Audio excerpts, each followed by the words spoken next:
So this is for argument on a petition that has been filed on behalf of the estate of Sedley Alley, for Miss Alley, basically, April Alley, the daughter of Sedley Alley, and the response to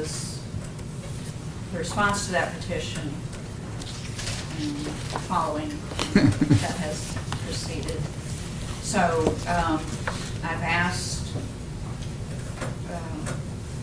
in the back for the petitioner to please keep their arguments to 30 minutes. And so, Mr. Jones, if you would please keep your arguments to 30 minutes, and don't feel like you have to go 30 minutes, please. Yes, Your Honor. Okay? So I think, Mr. Scheck, you wanted to start with the argument. Thank you very much, Your Honor. And I am going to start the stopwatch so we can keep track of this.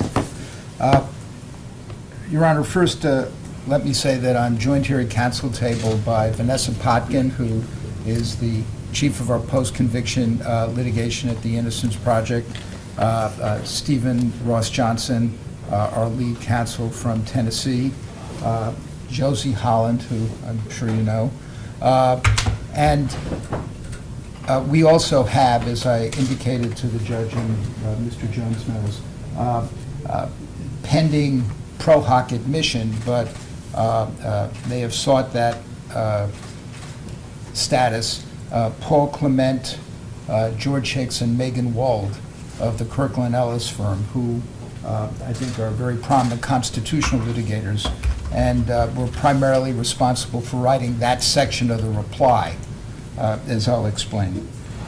Your Honor, I never imagined that I would be back here litigating this profoundly important case. I haven't been back in this courthouse or this courtroom for 13 years, and it was 13 years ago that we went before Judge Higgs to argue this motion. And the primary reason that we are here is that April Alley wants to know the truth.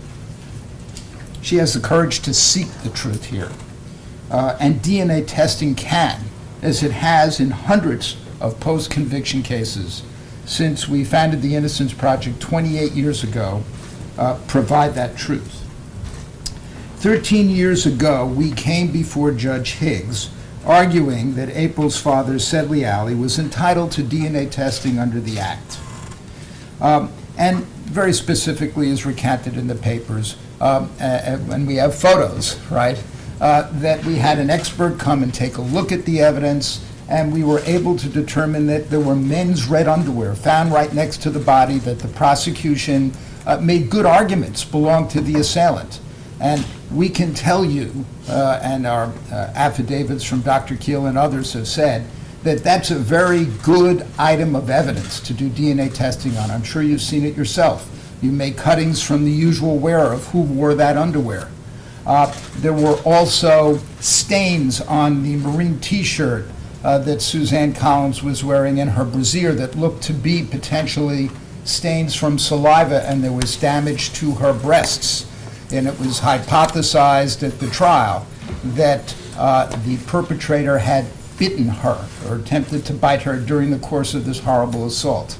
And then there were other items of evidence where you could find DNA from skin cells of the assailant and maybe blood from the assailant, whether it was on the tree branch that was used, the wrapper of the tree branch, socks, shoes, any of a number of items. And our argument then to Judge Higgs was, look, we do the DNA testing on the underwear, we get a hit in the CODIS DNA database from a short tandem repeat DNA result from the underwear, and that could hit somebody that's in that database as a serial offender. And my God, it's important to do that because that same individual, if he killed Suzanne Collins, may be out there committing more crimes. We also argued, because we had investigative materials, that there was a boyfriend of Suzanne Collins that investigators spoke to, who said that he found out just the day of her murder that she was leaving him and going off to California to be with another man. Maybe the DNA could be compared to him from any of these probative items of evidence. And the state made an argument that, oh no, under the DNA Analysis Act, this act does not permit one to compare a DNA result from these probative items of evidence to a third party. It doesn't even allow for the trial court to consider, oh, would a DNA hit to an item like the underwear, right, to somebody who had a record for committing crimes like this, would even that raise a reasonable probability that the defendant wouldn't have been charged or wouldn't have been convicted, which is what the statute says. And in fairness to Judge Hicks, and we did this meticulously in our reply, right, he felt his hands were tied. He thought that was the law, that was the state's argument, that you couldn't make that comparison to a third party and prove innocence that way. So when he considered the underwear and various different items, he said, look, I don't think that's going to be enough because I can't compare it to the third party, and that's what the defense is asking me to do. And the Tennessee courts upheld his decision, and unfortunately, Mr. Alley was executed. Now, the truth is that the Board of Pardon and Paroles had voted in our favor with the same common sense arguments. Do a DNA test and find out who really committed this crime. They voted in our favor, but it was sent back to the courts, and we lost. And Sedley Alley was executed. 5 years later, the Innocence Project brought another case to the Tennessee Supreme Court Powers, where we made the same argument that you must consider whether a DNA database hit or comparison to a third party would raise a reasonable probability of a different outcome. And this time, the Tennessee Supreme Court said, yes, you are right. We have looked at the statutory history. It's very clear that the purpose, if not the primary purpose, of the DNA Analysis Act is not just to potentially exonerate the wrongly convicted, but to find the individuals who really committed the crime through comparisons using the CODIS DNA data bank. That was absolutely clear. So 5 years later, they explicitly overruled the Alley case, explicitly overruled that ruling. Then, shockingly, just maybe about 4 months ago, Vanessa, we got a letter from law enforcement officials in St. Louis that an individual named Thomas Bruce had been arrested for a vicious murder of a woman, and they also had evidence and had charged him with a prior rape. They had been looking through Thomas Bruce's history and discovered that he had gone to the same avionics training school where Suzanne Collins, the 19-year-old Marine Lance Corporal in this case, was attending classes. They were wondering, looking back, whether or not Mr. Bruce might have committed this crime as well as others. In other words, they were saying to us, there's a possibility that he is the serial killer that you had argued might be discovered with the DNA test all those years ago. We have done our best. We can't find avionics training school records. We certainly know from his own social media postings and other things that he lived here. He went to the avionics training school. He overlapped with Suzanne Collins. We also learned from our own investigation that he had transferred about a month and a half. Judge, I'm going to object to any of this. It's all in our petition. Unless it's supported by affidavit or other substantial proof. Just hearsay in relation to what they told us. I would object to that. Well, I would just say to this, we will provide that proof, but beyond that, it's relevant for the fact that it was said. Otherwise, we can't explain how we came here. We got that communication, and we asked the question, oh my God, is the evidence still there? And sure enough, we went back, sent an investigator to the courthouse here, and all the evidence was in a bin and all these exhibits are before the court in photographs. It's all there. And it is for that reason that we once again asked April Alley, did she want to know the truth? Did she want to proceed with this? And she said yes. So we are indebted to her, because this is not an easy thing for her to do.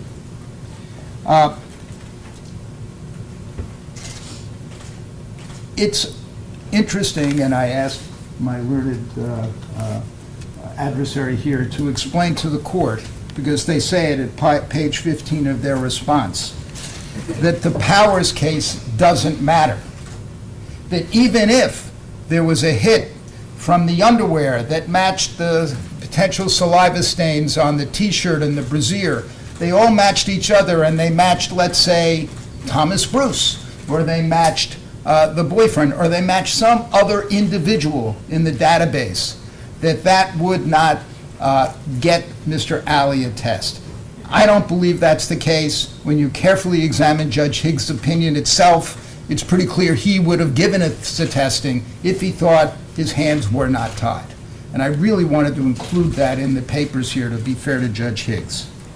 So the question then arises, do we have standing to bring this action? That is, does the state have standing? And there are two parts, I think, to that analysis. The first part has to do with statutory interpretation, and the second part has to do with the due process, equal protection clauses of the United States and state constitutions, as well as Article 1, Section 17 of the Tennessee Constitution, having to do with the right to a remedy for injury to reputation. And I will take those one at a time.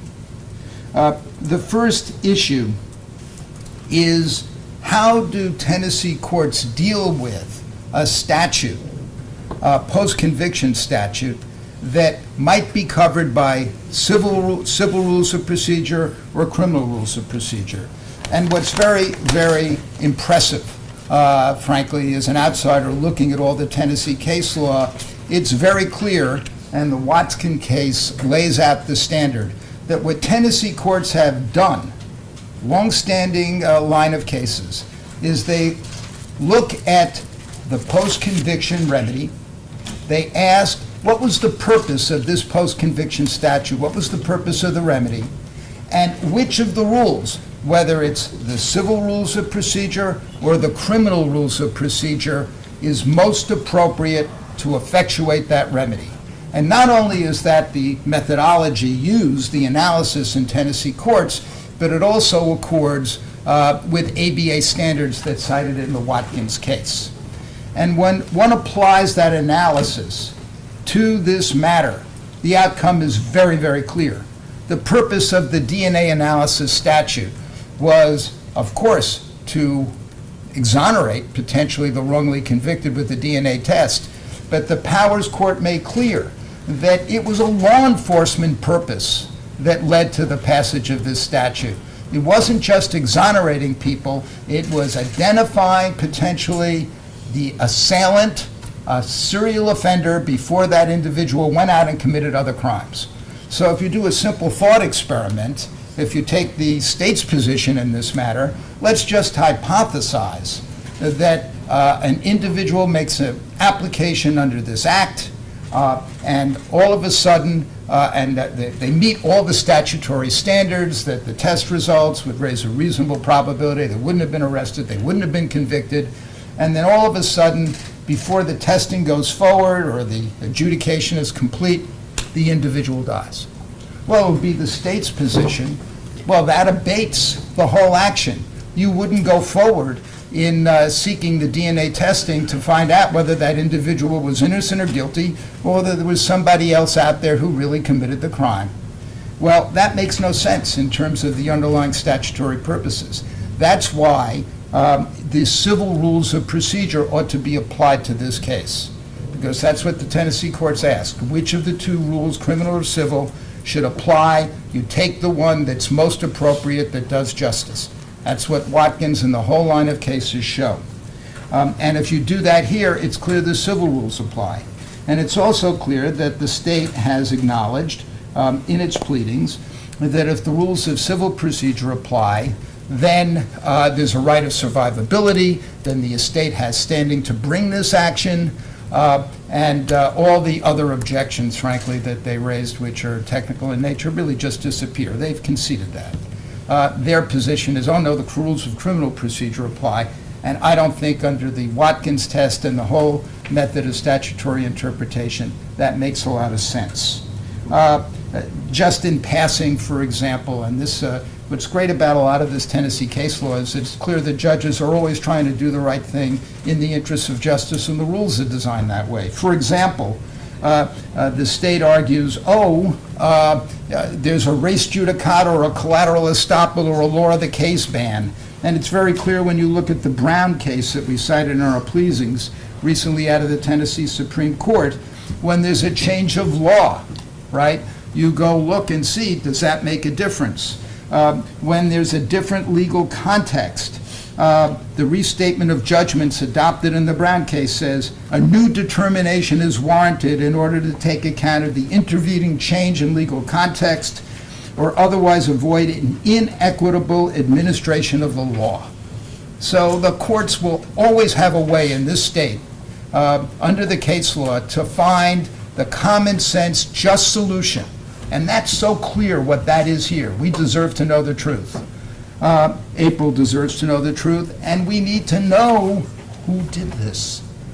Now, the other point that I'd really, they recently raised in some pleadings that there's this recent case, Coker, Coke, that where the Supreme Court rules were involved, and that in that case there was a conflict between the rules of criminal procedure as to whether one could look back for plain error and the Supreme Court rules itself.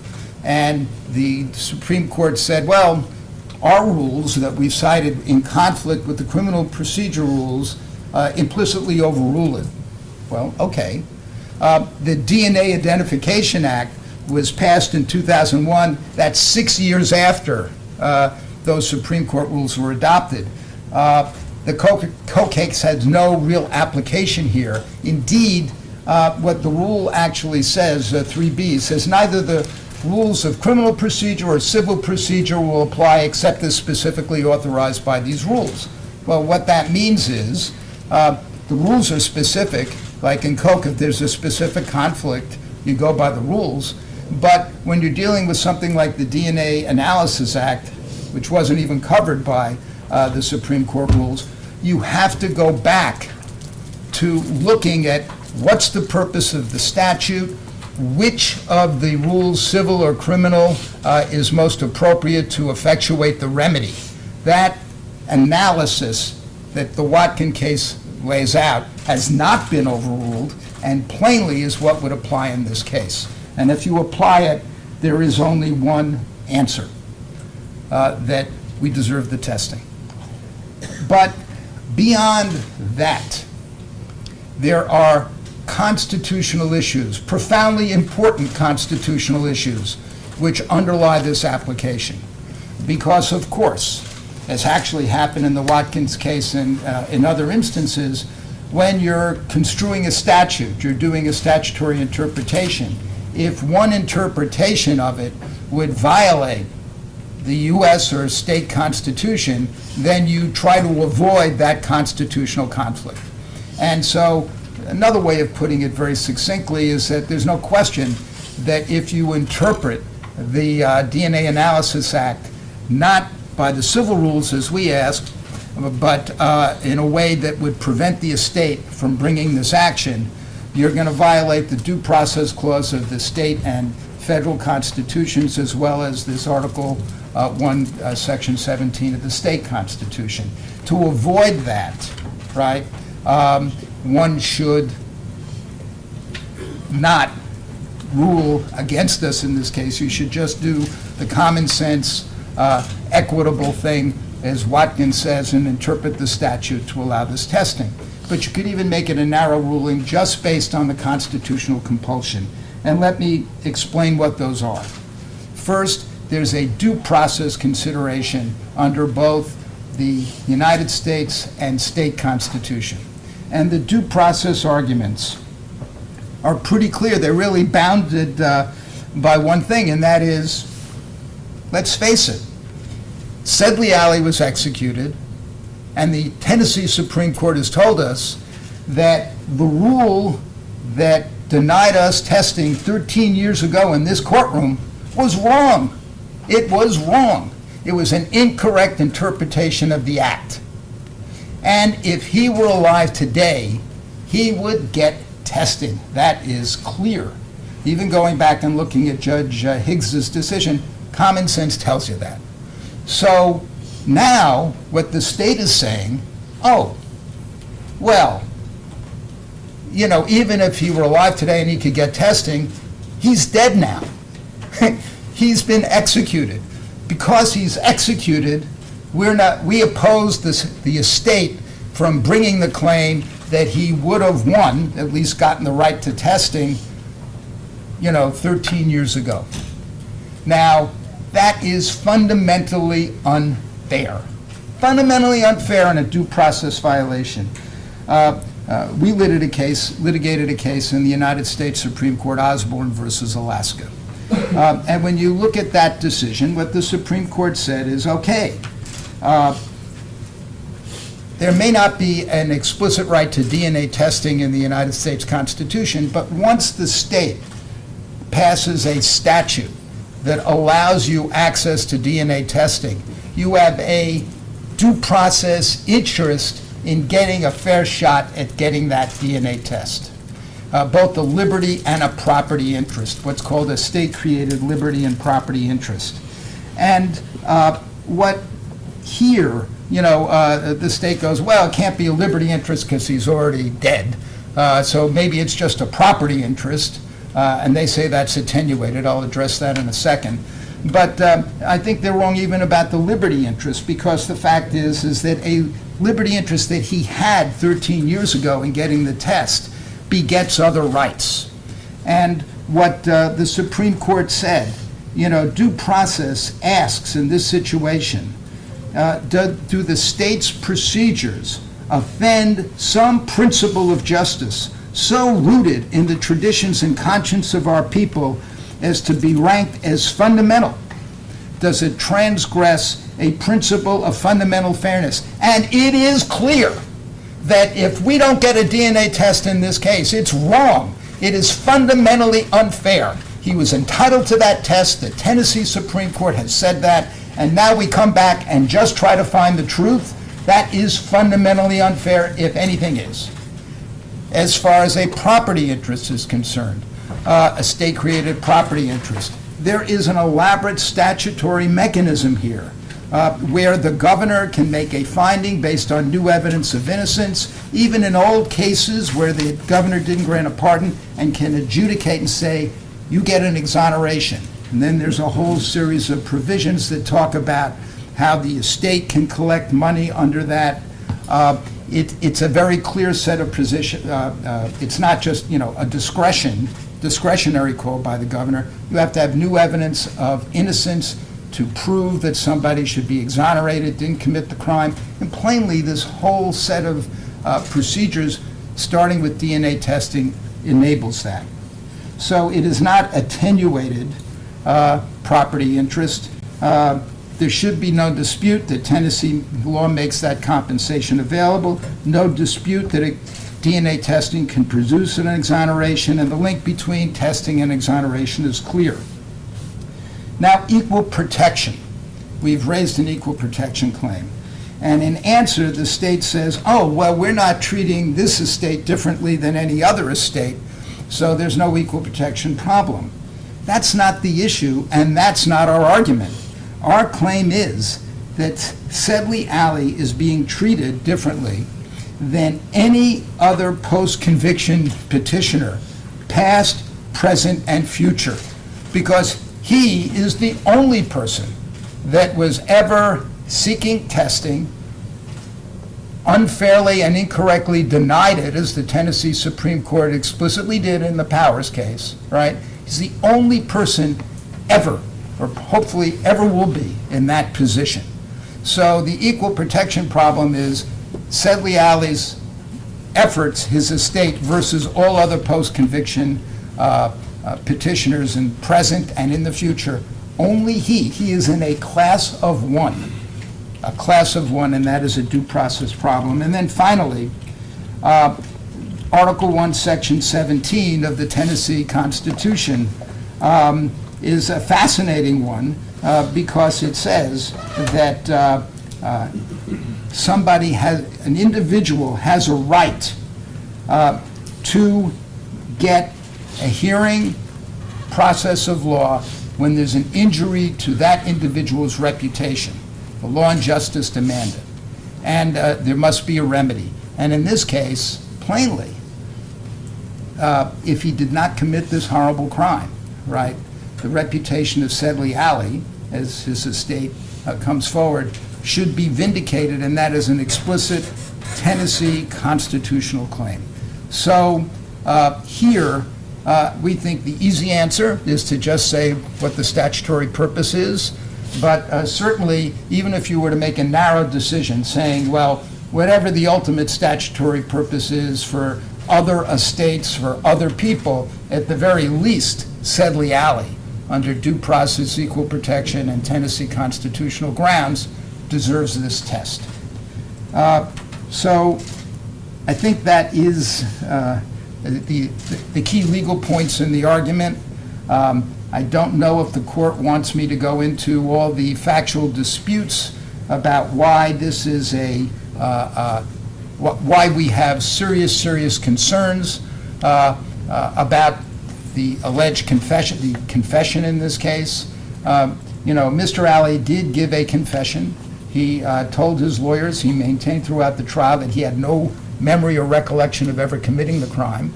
It was pretty apparent that the defense of multiple personality disorders was run in an effort to save his life. Back at the time that this all happened, the phenomenon of false confessions was not really readily understood by too many, unfortunately, in the defense bar or even the courts. Out of the more than 365 now post-conviction DNA exonerations, 28% of the time they involve false confessions. And the analysis of Richard Leo, a real expert in this field, that we appended to our papers, and he did this now twice for us, it's very clear that in terms of this confession, Mr. Alley said, "I hit Suzanne Collins with my car," right? Medical examiner shows no injuries to her. They were consistent with being hit by a car. I brought her in my car. I was going to take her to the hospital. She ran out of the car. Then she came after me. I was startled. I had the screwdriver in my hand because he used it to start the ignition, and I accidentally impaled her in the head with the screwdriver. They keep on saying in their papers, oh, they're consistent with the blunt end of the screwdriver being used to hit her head because she was hit 100 times with blunt force object. But no, the confession itself says she was impaled in the head, and the medical examiner is clear that no such injury occurred.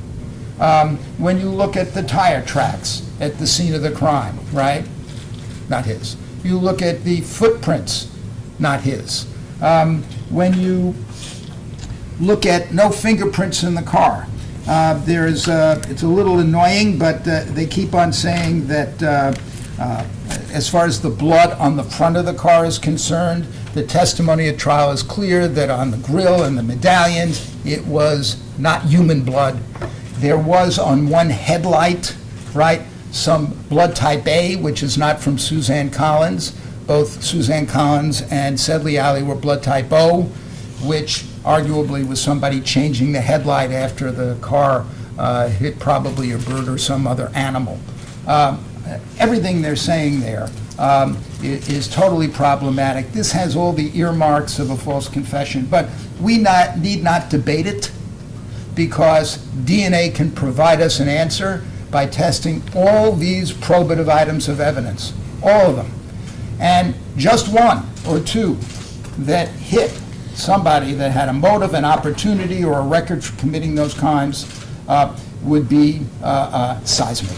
And the truth of the matter is, we never expected to be here, but we got that letter from St. Louis identifying Thomas Bruce as a person who took courses with this individual, who could be the serial offender that we were talking about 13 years ago that no one ever knew about.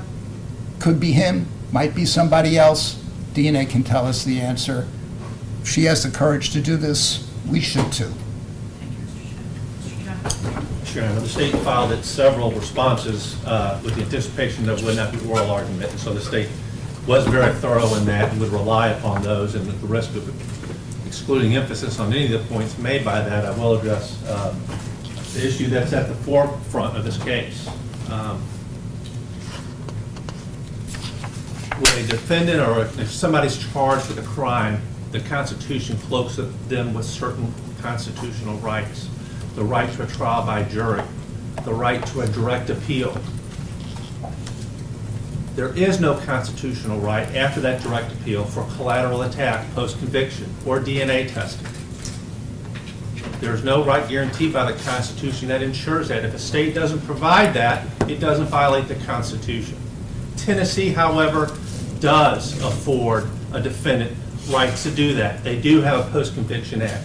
They do have a post-conviction DNA act. But as a right guaranteed by the legislative branch of the government, as opposed to the Constitution, the full extent and the full scope, including who gets to invoke those rights, is defined solely by the legislation. What the legislation can give it, the legislation can take away. It derives solely from what the legislation says. And when our Constitution was established to govern the country, it intentionally provided for and ensured for the separation of powers of the government. When the legislative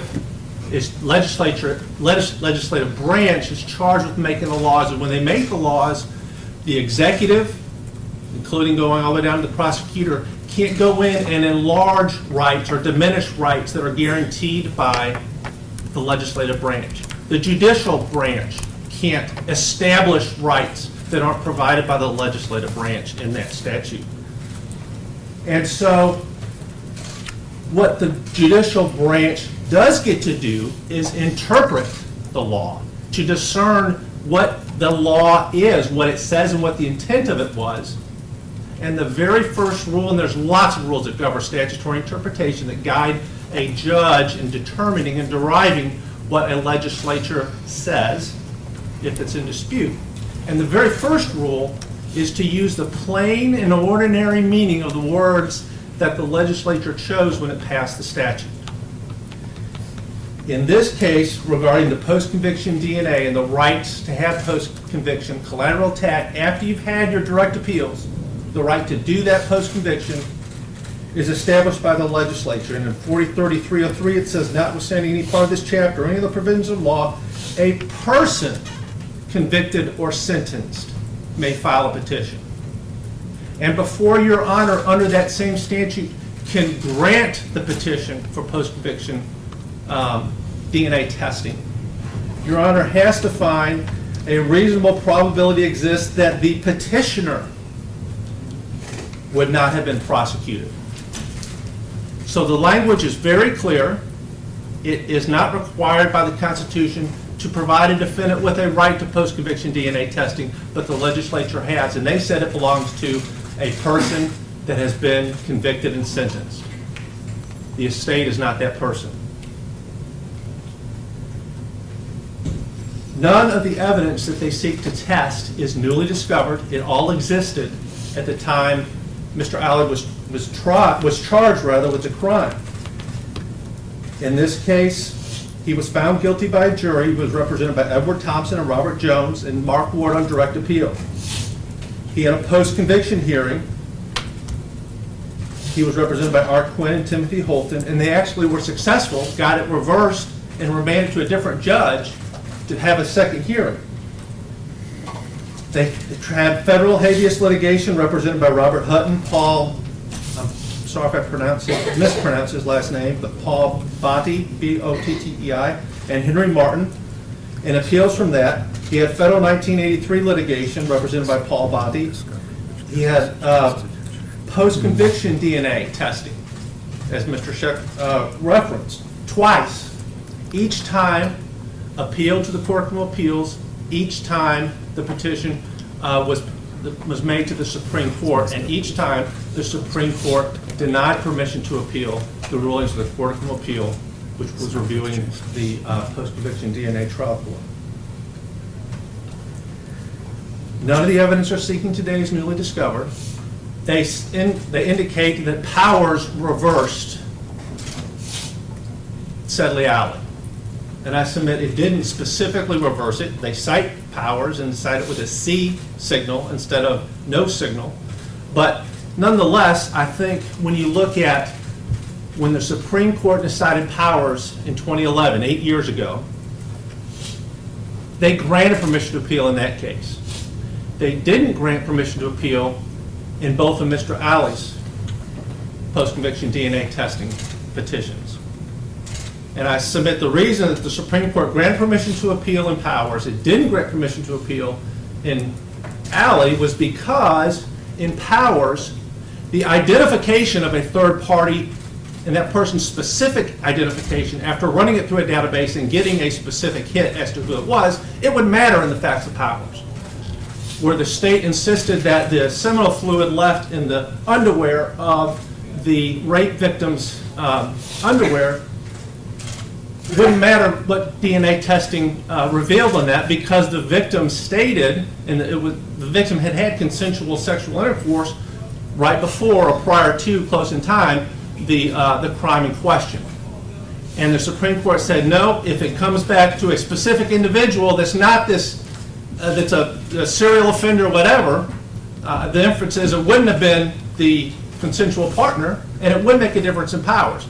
And I submit the fact that granted permission to appeal in Powers, despite being faced with the exact same argument from Petitioner's Counsel today in the Sedley Alley case, is because in Sedley Alley, that component of the law that was changed in Powers wouldn't have mattered in the outcome of the Powers decision, because the court in Powers presumed in its analysis that the DNA test was done and it came back to some other party, a third party. And under the facts in this case, it was not seminal fluid that was at the crux of the state pointing its finger at the identity. It was a combination of factors that corroborated the defendant's recorded confession. And in that case, Mr. Alley's case, the fact that it comes back to anybody, a third party, would not have mattered, wouldn't have created a reasonable probability. But when faced with in a case with the exact same arguments from Petitioner, in a case like Powers where it does matter, they granted and said that component of the post-conviction DNA law that previously had said you cannot put it into a database to get the identity of a third party, specific identity of a third party, that is going to be reversed. That's going to be changed. And I submit that doesn't change the outcome in Sedley Alley. He would not be entitled to post-conviction DNA testing if he were alive today.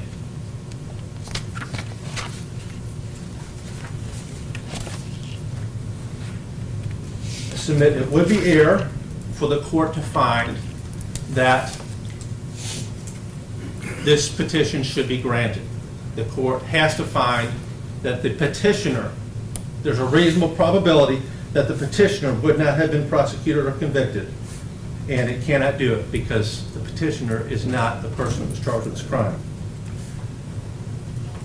Unless the court has any questions, that'll conclude my remarks. Thank you. Can we have just a moment, Your Honor? Thank you, Your Honor.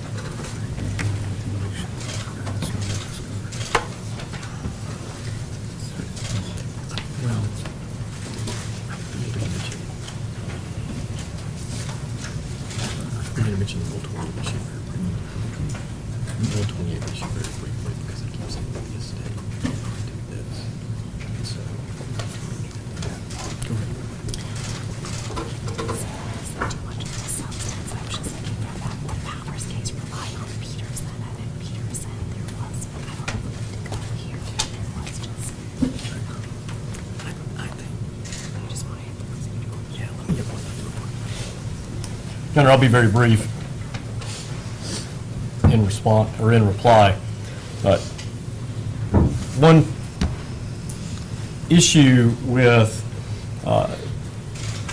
Tennessee Supreme Court Rule 11 and the granting of review by the Tennessee Supreme Court, as the court is aware, before Powers was decided by the Tennessee Supreme Court, there had been no Tennessee Supreme Court decision interpreting the Post-Conviction DNA Analysis Act of 2001.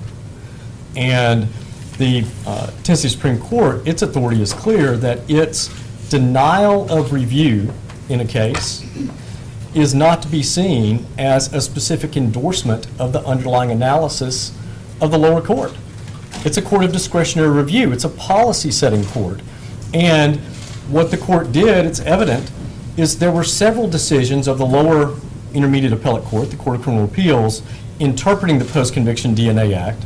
And finally, in Powers, the Tennessee Supreme Court made a determination in that case to take that case and to say, here for the first time is our interpretation of what this act means and how you're supposed to interpret it. And yes, it has the purpose of not only trying to exonerate or ascertaining if someone was wrongfully convicted, to exonerate them, but to get at the truth in the law enforcement purpose of finding the actual killer. And so I respectfully submit that there is no need for us to give undue weight to the Tennessee Supreme Court's denial of Rule 11 review in Mr. Alley's case. And then with respect to whether this is in the nature of a civil proceeding or the nature of a criminal proceeding and the estate can proceed, I would emphasize one more thing, and that Tennessee Supreme Court Rule 28 went into effect in 1996. Nowhere does that rule mention the Post-Conviction DNA statute. It very explicitly mentions the Post-Conviction Procedures Act, and it even defines a petition as a petition that is seeking relief from a conviction under the Post-Conviction Procedures Act on the basis of a state or federal constitutional violation. The Post-Conviction DNA Act was passed in 2001, and it has its own delineated procedures in the statute for how it is to proceed.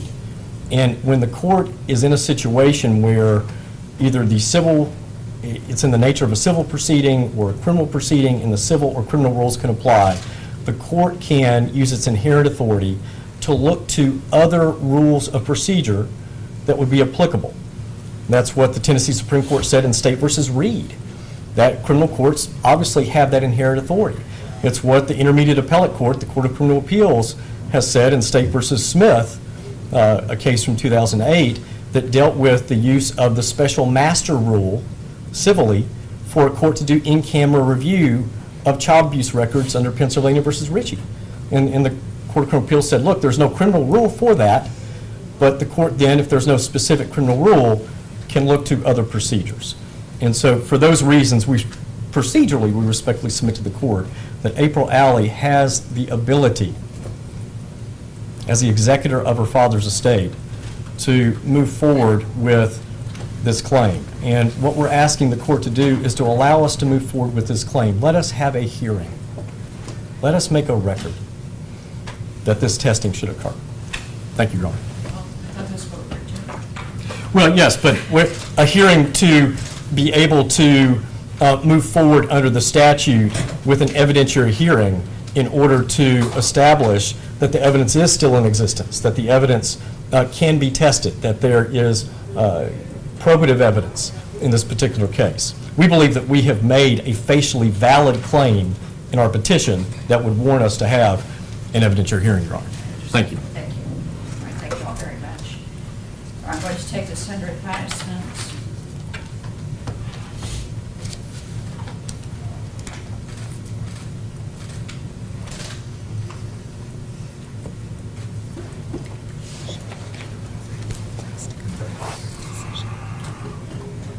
I should be able to have you ruling.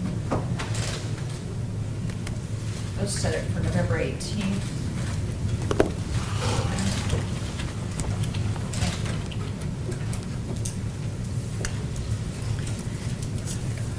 You're not anticipating the parties being here, or? You don't need just to issue be them? here, I'll have the rule available, and we'll provide it. We have local counsel, so. November 18th rule. Thank you, Your Honor. Stand recess. Of course, as a recess. Thank you very much, Your Honor. Thank you, Your Honor. Appreciate it.